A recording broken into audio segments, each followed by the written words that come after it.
So in practical terms, there has to be a clear expectation. So oftentimes what will happen is that expectation is shortcut, because what happens is, again, CEO is naturally anticipatory. They couldn't be a CEO without it. It's frankly like breathing to them. That's right. For senior executives who are responsible for P&L. Because if you don't look down the road, you get into trouble.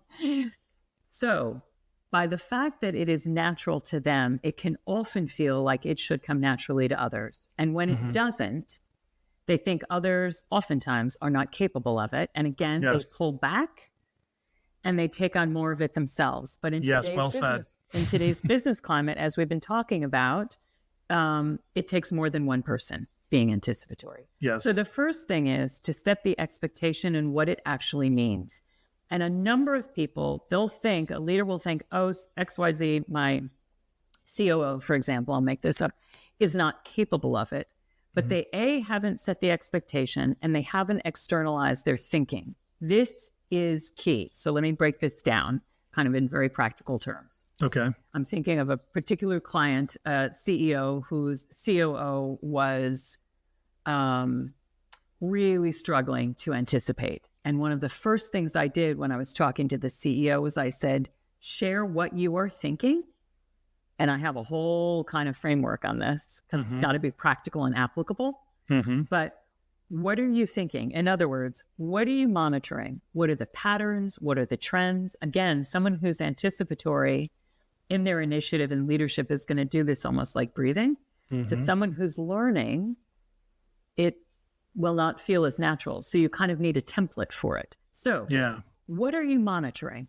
What are you curious about? Frankly, what are you reading? Who do you talk to in the industry? Right. What patterns catch your attention and why?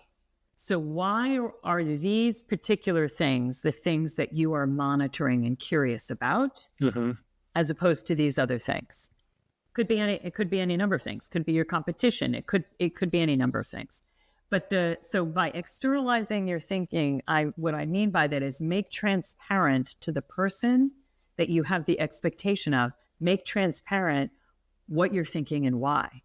And oftentimes you'll find that a CEO is monitoring particular patterns, could be a region and what the revenue is doing. And that CEO is going to notice the dip in revenue before anybody else, and they're going to be watching that pattern. Yeah. But they're also going to be monitoring the factors that are leading to that dip in revenue, for example. Sure. Right? Yeah. Because often there is a cascade effect. Right.